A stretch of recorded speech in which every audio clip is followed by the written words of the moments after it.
Welcome back to Coffee with Mia.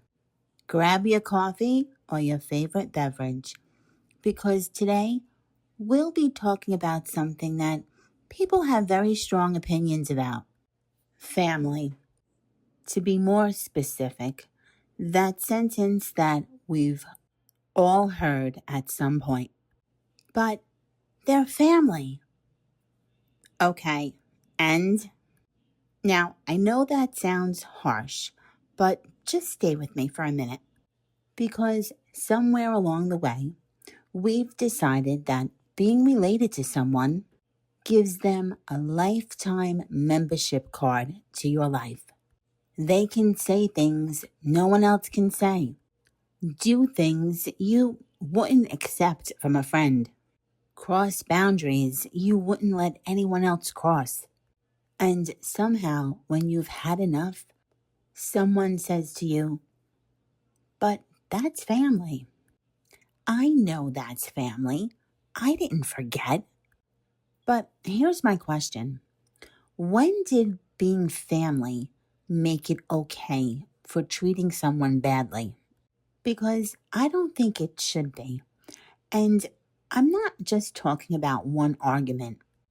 I'm not just talking about having a bad week. We're human. Families argue. People lose their tempers. People say things they'll regret. Sometimes we hurt the ones we love. That's life. I'm talking about patterns. You know, the little digs, the criticism disguised as a joke, the guilt, the passive aggressive comments, the person that knows exactly the buttons to press. Because let's face it, they probably helped install the buttons. And no one can push your buttons quite like family. Am I wrong? They know your history. They know your insecurities. They know what happened when you were 16. And somehow they can bring it up when you're 40 like it just happened last Tuesday. And then they tell you, well, you've always been like that. Oh, really? I've always been like this since 1987? Can we update the file, please? People grow, people change, and sometimes in families, they want you to always keep the role that they've assigned to you. You're the responsible one. You're the difficult one. You're the sensitive one. You're the peacemaker. You're the one who's supposed to call first. You're the one who's supposed to forgive. And eventually, you have to ask yourself, do I still want this job? Because maybe you don't want this job anymore. And here's another thing we don't talk about. You can love someone, but still need distance from them. Those two things can exist at one time. Distance doesn't automatically mean hate. A boundary isn't necessarily punishment. Sometimes it's saying, I love you, but I can't keep doing this with you anymore. And that's very different than saying, I never want to see you again. Sometimes you just have to stop participating in the same argument. Stop defending yourself. Stop trying to make someone understand you when they've already decided they don't want to understand you. That's exhausting. I mean, have you ever had a conversation with someone and then replay it in your head for 3 hours? Why did she say that? Should I have said this? Maybe I shouldn't have said that. Did I do something wrong? Meanwhile, maybe they're having lunch, not even thinking about you. And you're conducting a conversational investigation in your head. No. At some point, you have to stop. And I think this is where guilt comes into the picture. Because family guilt is powerful. There's a laundry list of things that could be said that causes guilt. Life is short, which is one of the reasons why I don't think we should be living in constant conflict. Now, can a relationship be repaired? Absolutely. I truly believe that.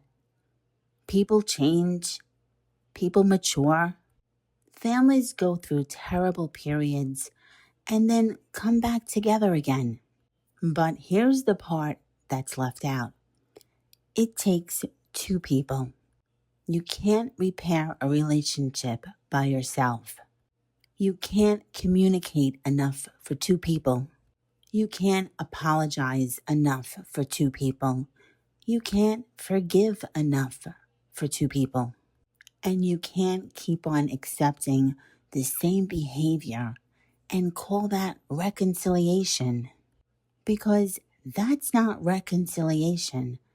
That's repetition. Big difference. And sometimes after you've tried, after you've explained, after you've forgiven, after you've given another chance and another chance and yet another chance, you finally realize this relationship may never look the way I want it to look. And I think that's one of the hardest things to accept. Because not only are you grieving the relationship you have, but you're grieving the relationship you thought you were supposed to have. The close family you thought you would have. That's real. And you don't have to pretend it doesn't hurt just because you want to protect your peace. But protecting your peace doesn't mean becoming bitter. That's important. You don't have to spend the rest of your life angry. You don't have to hate someone to stop allowing them to hurt you. In fact, maybe that's the goal, to get to the place where you can say, I wish you well. I just can't do this anymore. No revenge, no campaign, no trying to convince the rest of the family that you're right. Because family disagreements have another lovely feature. Everyone suddenly becomes part of a jury. Well, I heard, she told me, he told me. Okay, no one needs to pick sides.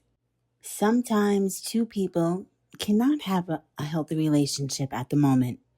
And that's sad, but pretending everything is fine isn't healthy either. So the next time someone says, but they're family, maybe the answer isn't, so I have to accept them anyway. Maybe the answer should be, exactly, we're family. And maybe we should be treating each other better than this. Think about that. Family shouldn't be the reason why we accept disrespect. Family should be the reason why we accept more love, more grace, more honesty, and more respect. And sometimes loving someone means staying close. Sometimes it means rebuilding. And sometimes it means forgiving. I'm Mia Pompey, and this has been Coffee with Mia. I will see you in the next episode.